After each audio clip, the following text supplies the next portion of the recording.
Qalloo haadha hoodaa, qalloo haadha hoodaa. Silaa ani waa'ee kee har'a waan lallabu jiru warri waa'ee kee miidhagsee dhaamu. Magaala qalloo simboo ulfinaa kan warris qabannaa carroome ana caalaa siif himu. Qalloo haadha murtii akeekaa ta'uu kee bareechee faaruunsis tottolchee jiru dhalootaaf kan warri dhaamu. Malee ani har'a waa'ee kee hin tilmaamu.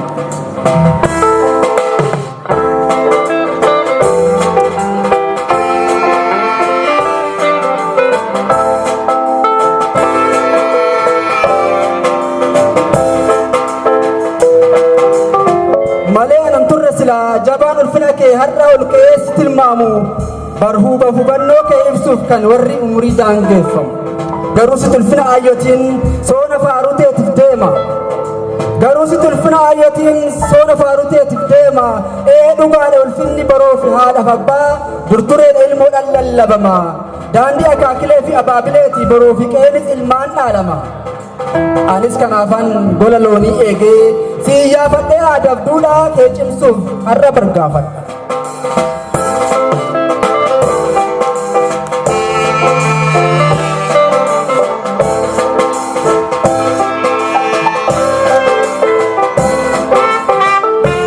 Silaa faaruun kee waan dhumatu baraaf gadaaf faarfamtullee soona mallattoo eenyummaati ibsituu aadaaf duudhaa kalee.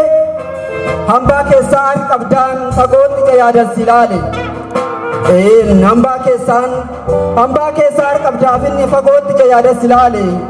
Ulfina keef jabina keettu akkas si waamuuf naaf ta'e hamilee malee jabinaaf ulfina kee dubbachuun yoom nama daala.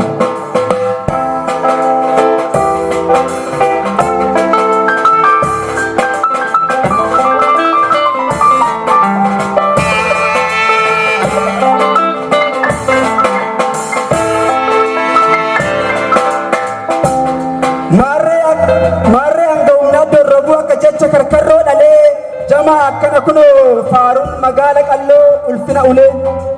Riqicha hunda hawaasummaati muudamni uumamni kee qajeelchituu duudhaa isa kalee dhadhaabbata dulluma gaafa gamtee si hirkanniif jabeenyi aayyolee. Laga nagaan booreef gaaddisa nageenyati qabbaneessituu lolaa mallattoo araarati kabaja dubartoota ulfina aayyoleeti ati. Laga nagaan booreef gaaddisa nageenyati qabbaneessituu lolaa mallattoo araarati kabaja dubartoota ulfina aayyoleeti ati.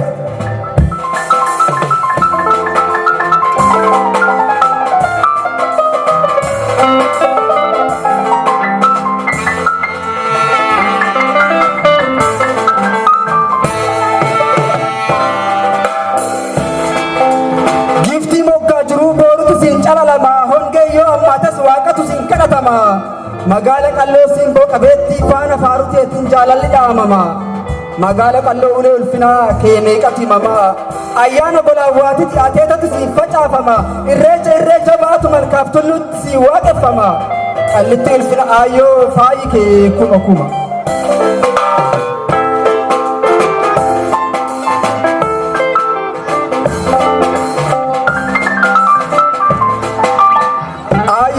Hayyuu maraa gaafa malkaaf tulluutti baatu waaqa ishee araara harki ishee irreessa siiqee qabattee ililchaa halaala. Garaan ishee qulqulluudha rabbiin ni gargaara faanti ishee jiidha sa'a namaaf fiddi araara. Siiqeen ulfina aayyoo kabaja qabdi oromoorraa sirra anarraa mararra.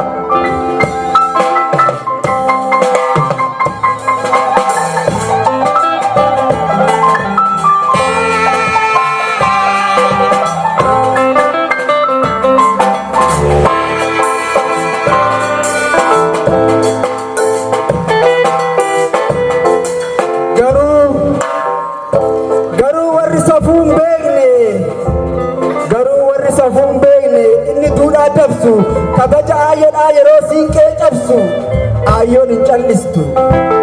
Aayyoon hin callistu siinqee ishee ol qabdee gandaa gandatti firaaphaantetti lallabdee murtii itti labsu kan dabe qajeelsu.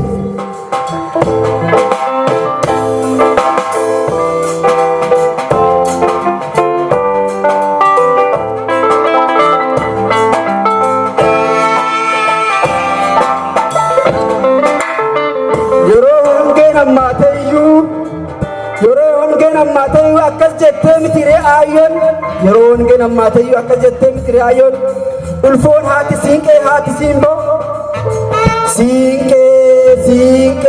siinqee waan aadaa teenyaa siinqee teenya lootii qabannee nu araaramiif rabbii keenya mootii kadhanne jette ayyoon siinqee ishee ol qabdee galgala roobaaf nagaan galte ayyoon haati siinqee qulqulluun haati safuu fooda ililchaa galgala roobaan galte.